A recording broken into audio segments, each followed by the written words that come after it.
Everything is more complicated than you think. You only see a tenth of what is true. There are a million little strings attached to every choice you make. You can destroy your life every time you choose. But maybe you won't know for 20 years. And you may never ever trace it to its source. And you only get one chance to play it out. Just try and figure out your own divorce. And they say there is no fate, but there is. It's what you create. And even though the world goes on for eons and eons, you are only here for a fraction of a second. Most of your time is spent being dead or not yet born, but while alive, you wait in vain, wasting years for a phone call or a letter or a look from someone or something to make it all right, and it never comes. Or it seems to, but it doesn't really. So you spend your time in vague regret or vaguer hope that something good will come along, something to make you feel connected, something to make you feel whole, something to make you feel loved. And the truth is, I feel so angry. And the truth is, I feel so fucking sad. And the truth is, I've felt so fucking hurt for so fucking long. And for just as long, I've been pretending I'm okay. Just to get along. Just for... I don't know why. Maybe because no one wants to hear about my misery. Because they have their own. Amen.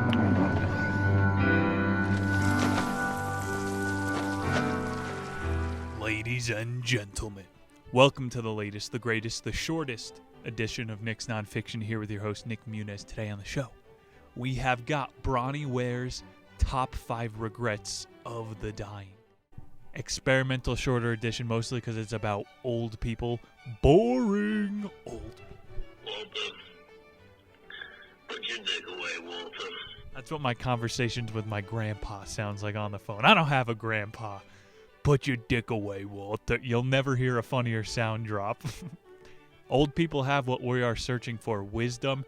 Every week we're skimming through a dead author's notes trying to get scraps of wisdom. This book is overflowing with it. The terminally damned, the bedridden are telling us what they wish they did different. I'm tired of the self-help people out here. I know the secret, the one thing. It's all big talk. Holy crap! Holy crap, Lois, if we knew the secret, everybody would know it. Today, Nick's Nonfiction, we are using deductive logic, starting with what you can not regret. I've heard a philosopher say once, man, a regret is a pain of the mind, whereas an injury is a pain of the body. You're gonna have black and blues on your brain. Pass. Enough of the New Age. We're debunking it today with old people. I wonder if Buddhists consider YOLO offensive. You know what I say when my grandma calls me? Elden Rings. While I regret putting ketchup in my eyes, it's given me great hindsight. Enough wasted youth. We will be right back.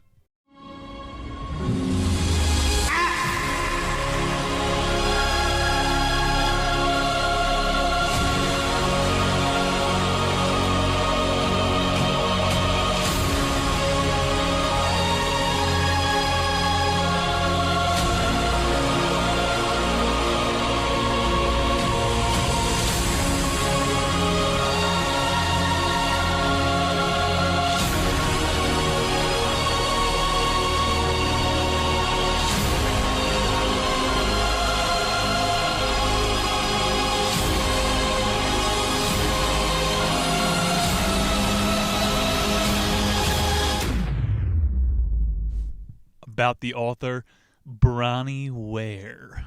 Ware? Her first name is Bronnie, like the shit wipes, the lumberjack. Drop the hard R, Bronnie, that's racist. She was born in February of 1967. She's an Australian author, songwriter, and motivational speaker. Bronnie! That makes more sense. She also wrote 52 reflections for regret-free living. She put the work in. She interviewed old people. Forget Catcher in the Rye. This is the type of reading that should be required. After Catcher in the Rye, you know what I read? Pitcher in the Rye. And then Shortstop in the Rye. All right, we'll be right back with the show.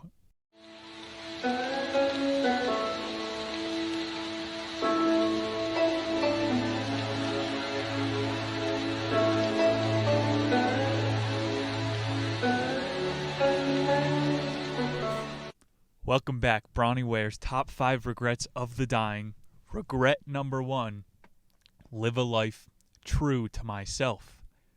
Grace was your run-of-the-mill 1950s WandaVision housewife. She lived in a suburban cul-de-sac full of families, love, dogs peeing on fire hydrants. According to the TV, that's everything you need to be happy. A little consumerism, that and a Happy Meal.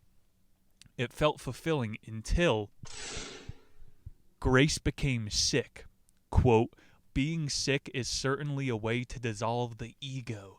Dignity disappears into the past forever when you are terminally ill.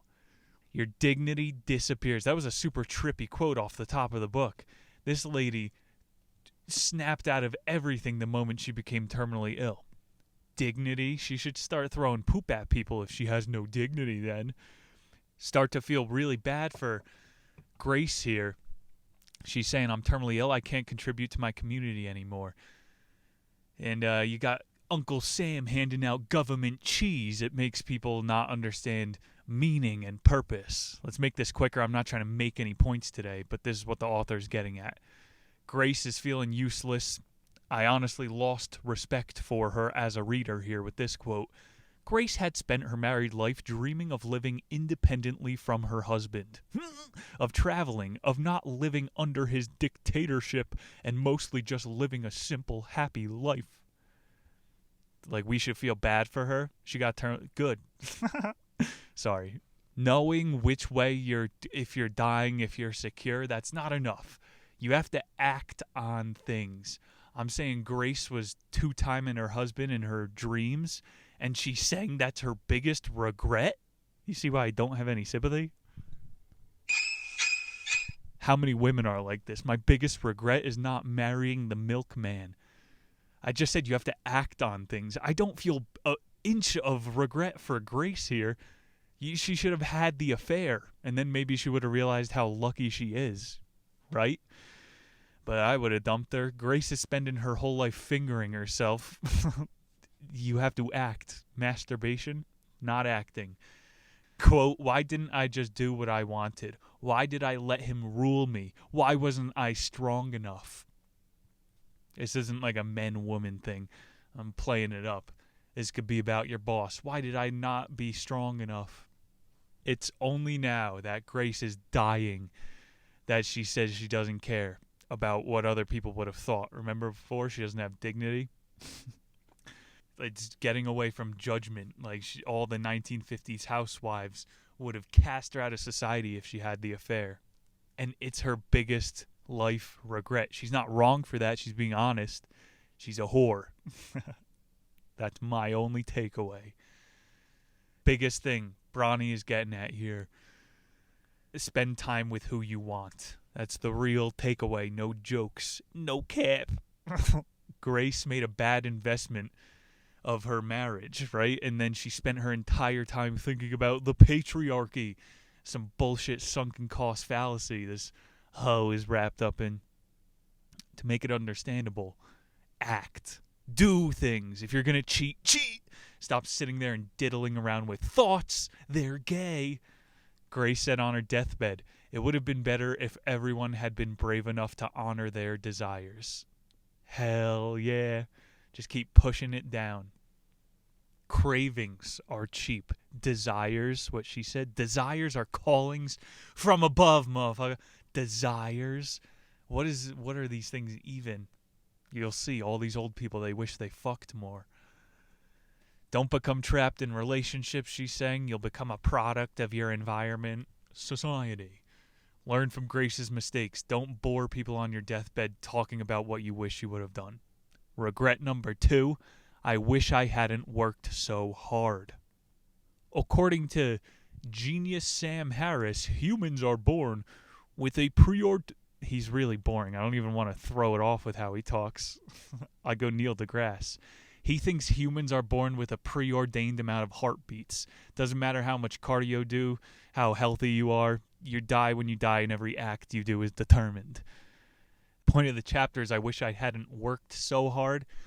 Then what are you wasting those heartbeats on with this determinist philosophy that science has everyone on? You're wasting your heartbeats. I don't think that's how it works, but sure. 90-year-old John was on the phone with Bronnie for this chapter. Bonnie! She described John as diplomatic, a gentleman who didn't tolerate mischief. John. He told a story about one of his Navy buddies who liked to cause a ruckus, and he never understood why. John had one large realization. He said when he was booting up his personal computer, how did we spend so much time inside before this thing? That's a great quote. This guy spent his life on a ship, so you understand why are you confining yourself into your quarters? Like when VR comes out, we're going to be like, iPhones were so cheap. We spent all that time inside on these little 2D devices. It's going to blow the next thing out of the water. John's got his head on right. Quote, he told me he didn't particularly like the work itself, just the role it gave him in society and amongst his friends. Status, we know, stoicism is baloney. Ending the quote, the chase of closing a deal had also become a bit of an addiction for him. This whole chapter I could go off on workaholic hustle culture. And I sound like that guy from time to time. It's a trap.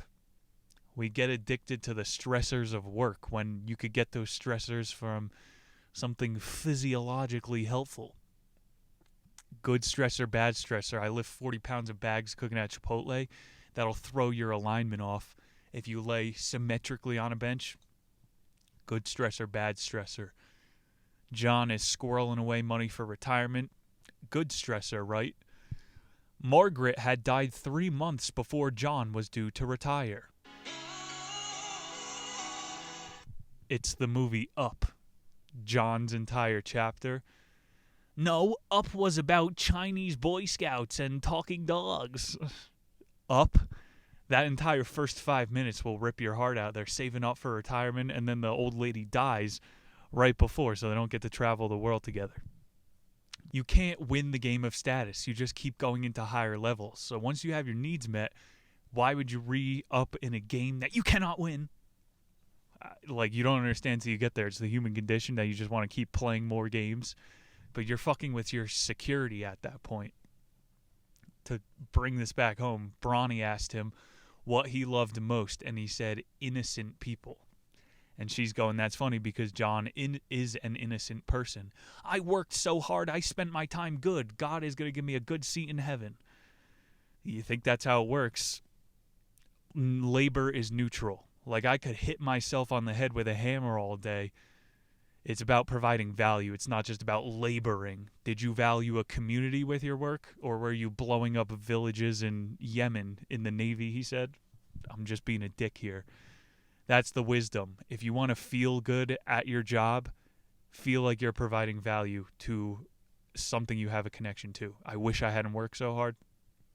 That and leave a steamy, coiling shit on your boss's desk. Regret number 3, I wish I had the courage to express my feelings. Quote, for a 94-year-old man who was dying, Joseph looked remarkably well when he first met. Joseph. He was a gentle person with a lovely smile that made him look like a young boy at times. Here's the kicker. His family decided not to tell him that he was dying. Just left him in the dark. So his family's coming out to him. Grandpa, I love you so much. I'm going to visit you every day until... He doesn't know what's going on. His family's spewing out there. This is a terrible case study, Bronnie. I wish I had the courage to express myself. You didn't know you were dying. We're all dying, so act right now. That's the wisdom. I'm not sure if this is like dramatic symbolism, But Joseph, he said he was loaded up with opioids. So you get super constipated. And this whole chapter is about your feelings. So if you refuse to cry for years, like you start thinking you're a Spetsnaz Ranger and tears are for the weak. Tears are how your brain knows to move on. Here's my theory. Bags underneath your eyes, it's stress. And one of the ways to let it out, you got to cry. I think that actually works. I don't know. That's something I had written on my board. Break down every day. Find something that you've been avoiding and just splunk the fuck out of it. Afterwards, you feel fresh, like you brushed your eyes with minty toothbrush. It's awesome. Feelings chapter. Bronnie wrote that Joseph took a dump and felt better, even though it stunk. That was actually in the book. I had to take note of it. She said stool. Yeah, bro, it's gay to cry, but you have to do it. Do it in a closet where no other man ever knows. Humans, we be out here producing electromagnetic fields. I can't even say it. We're in a mass state of denial about ourselves. What about the state of society? Suicide? Is that the ultimate buried feeling? Or is it the ultimate self-expression? You have to sit and ponder that one. I guess we need to bring Camus back on the show. We'll move on to the case study. Joseph didn't lack the courage to express his feelings, but also to himself. This entire chapter is that one-liner, most men live lives of quiet desperation. I've been getting into Chris Langdon. This guy's got an entire theory of everything. Existence is everywhere. The choice is to exist. Joseph is out here talking about girls he wishes he planted a kiss on in elementary school that haunts you forever. Oh, no. Quote, the walls around my heart were of no use anymore. The process of dismantling them was at last now underway. 94-year-old Joseph. Mr. Gorbachev, tear down this wall in my heart. He sounded Russian. He's tearing down all the walls at the end, and people wish they did that sooner. I think the heart is smarter than the brain. You got to manage with the brain. Your heart, your gut, those things are smart. Start speaking on behalf of your gut. No. Start speaking on behalf of your penis. Yeah, that guy knows what's good. He can express feelings. They're gifts in disguise.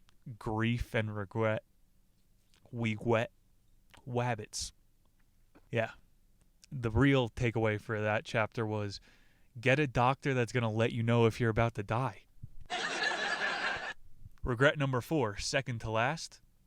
I wish I'd stayed in touch with my friends. Quote, if everyone wants to live in denial about the state of society, avoid nursing homes. If you ever feel strong enough to look at the life honestly, spend time in one. There are a lot of lonely people in them. A lot. Wow, that's goddamn truth. Might be the best quote of the book. In the greatest country in the world, we warehouse our senior citizens, so we don't have to look at them and think about death. That's the subconscious point I'm trying to get at. In the East, it's the highest honor to care for the elderly. Senior living homes, you get paid $16 to serve hot food for 4 hours. Like these Medicaid retirement homes, I don't want to go in on it, but politicians act like they like veterans, and then when they come home, they spit on them. Here's a quote from the nurse that worked there. Most of our residents were those who had either grown weary or despondent. The most dangerous word ever, despondent. Yeah, man, my grandma thought her aide was trying to kill her. Bronnie's whole point is, don't you wish you had a friend to look after you? Quote, life moves on and suddenly you find yourself with no one in the world who understands you or who knows anything about your history. We could sit here all day and recount how sad it is.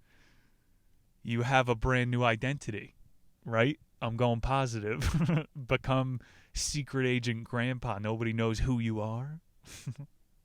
Quote, loneliness isn't a lack of people. It's a lack of understanding and acceptance. You hear that with all these old people. No one understands me.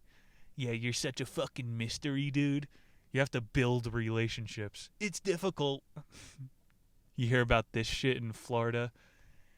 They're marketing corporate retirement homes. So there's Disney ones. In the future, there's going to be Marvel retirement, ESPN Village. That's basically what a senior boomer golf retirement is. It's shared values, but the future is going to be shared companies. I live in the Costco Senior Village. This entire chapter, this thing, is summed up by LinkedIn. Bro, the person with the most connections is the loneliest. Like, how real can you be with that many people? The real wisdom: know the difference between a friend of convenience and a true friend. Some Play-Doh on you at the end. You got to look at life as an investment. A good friend is a moonshot stock paying fat dividends in the long run. Let's go to chapter 5, regret 5. I wish I had let myself be happier. I say the first problem is that nobody really knows what makes them happy. So, and it's not your fault. There's no time to figure it out. What the fuck does happy even mean? You're not supposed to be happy all the time. That's what drugs are for. But we're taught to be on this track. You go from kindergarten, first grade, middle school, graduation. Oh, cool, I could be happy now. No, now you go to work, then you get a promotion, then you retire, then you die. Oh, well, in retirement, at least I'll have the money and the time. Now you have no energy.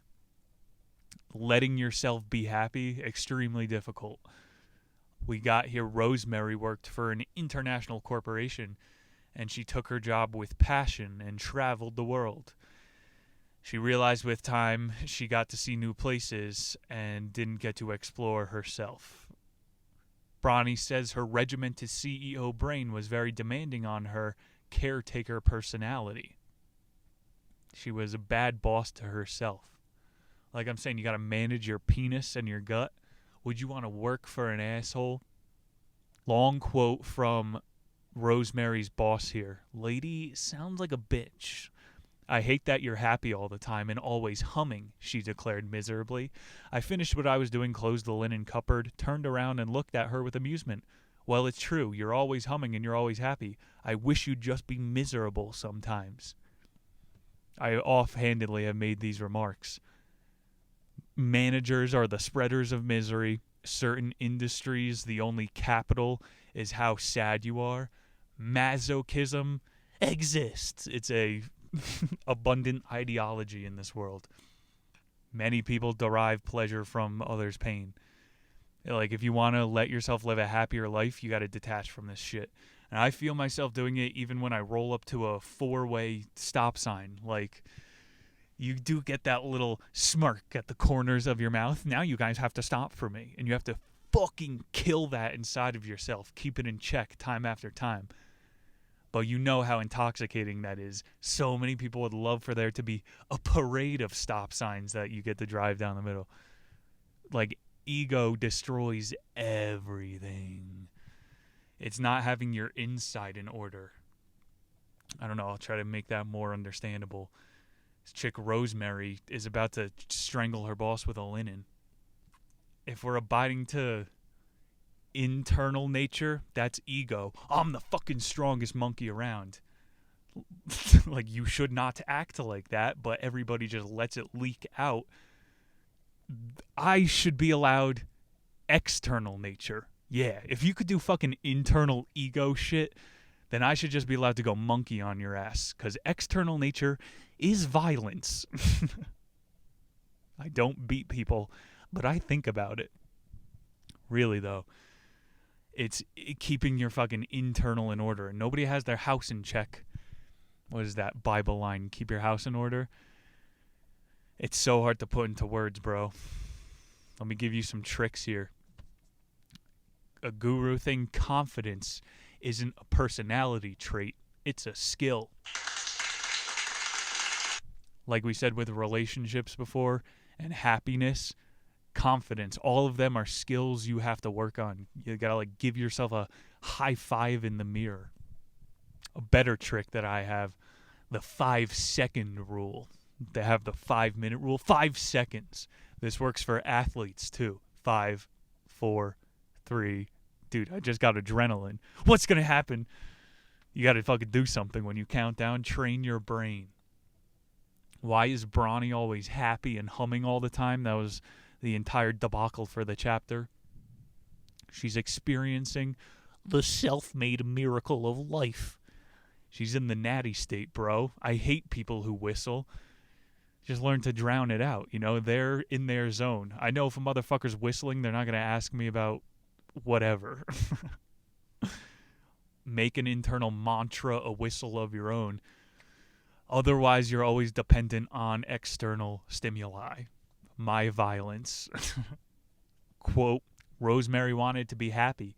She said to me later that day, but didn't know how. Well, just pretend to be for half an hour. All these gurus know this. Trick yourself into smiling. It sucks. It's gay to hear. It's true. Like positive self-talk, only doing that. We got an all-encompassing final quote from Bronnie. In modern society, such little emphasis is put on spiritual and emotional well-being in the treatment of dying people or in the treatment of anyone who is ill. Unless dying people are blessed to be in the center that embraces these aspects of life, they are usually left to wonder about these things. This is very frightening for them, as well as isolating. There is an enormous gap between treating physical health and even acknowledging the link of spiritual or emotional health in modern society. Dying, sick people, they're face to face with the truth. If modern society wants to ditch the illusions for more truth, we need to integrate dying people. Old people, terminally ill, you're part of society. And the other 2 chapters, rather than working your ass off until the buzzer at the last minute, maybe you really can enjoy your life somehow every day. Happiness is now.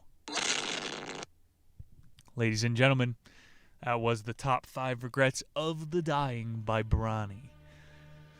Hope you guys took away some wisdom. You're motivated. Get out there. Live. Next time on the show, we got a mystery edition. Check out the Patreon. All-time classic Smartest Guys in the Room is going up.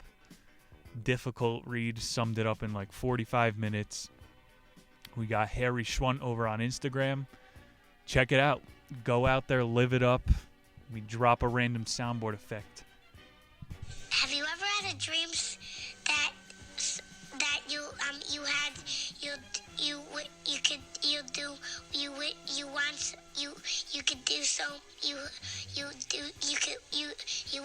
want him to do you so much you could do anything? Achieve your dreams. Love you guys. I'll see you in 7 short days with some new wisdom. Nick Muniz signing off. Live it up out there. Peace.